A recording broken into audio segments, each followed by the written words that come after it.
Good day, everyone. Thank you for joining me as I delve into the topics of multiple chemical sensitivity and mast cell activation syndrome, along with the insights of Dr. Theo Harides and how behaviors can develop in these conditions.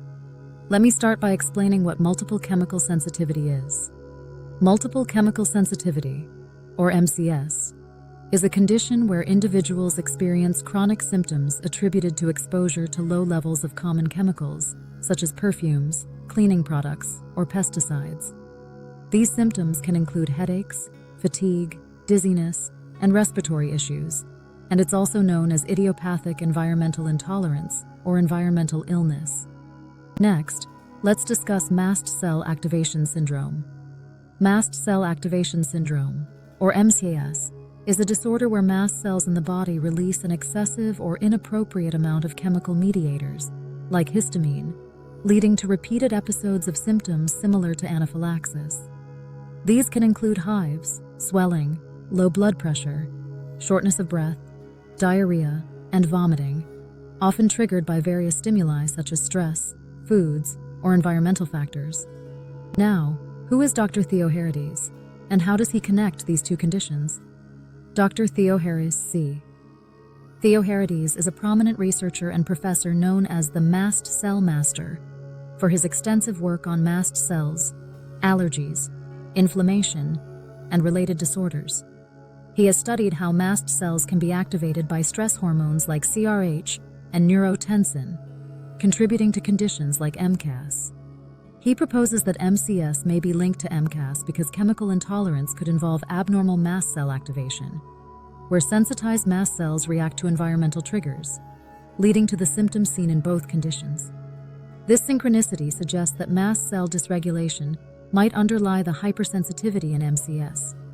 Moving on, how do aversive and avoidance behaviors develop in the context of MCS and MCAS? In MCS and MCAS, aversive behaviors arise when individuals encounter triggers like chemicals or allergens that cause unpleasant symptoms, creating a negative association. Avoidance behaviors then develop as people start steering clear of those triggers to prevent the discomfort, such as avoiding public places with scents or certain foods. Over time, this can lead to broader lifestyle changes, like limiting social interactions to minimize exposure risks. To explain this in relation to behavior learning theory and how some behaviors become involuntary, in behavior learning theory, particularly operant conditioning as described by B.F. Skinner, avoidance behaviors are a form of negative reinforcement. The aversive stimulus, like a chemical trigger causing symptoms, motivates the individual to perform a behavior that prevents or escapes the unpleasantness, reinforcing that action. For example, avoiding a scented environment prevents symptoms, making the avoidance more likely in the future. Over repeated exposures, through associative learning, these behaviors can become involuntary or habitual, turning into automatic responses without conscious thought. Similar to how reflexes develop in classical conditioning, where neutral stimuli become conditioned to elicit avoidance.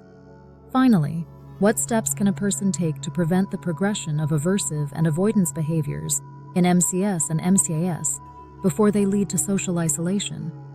To prevent progression, individuals should seek professional help early, such as cognitive behavioral therapy, to challenge and gradually expose themselves to triggers in a controlled way, reducing excessive avoidance. Building strong social support networks and using coping strategies like mindfulness or relaxation techniques can help manage anxiety without full withdrawal. It's also important to balance avoidance with safe engagement, such as using protective measures while maintaining activities, and consulting specialists for symptom management to avoid over-reliance on isolation. Regular monitoring of behaviors and joining support groups can provide accountability and prevent escalation.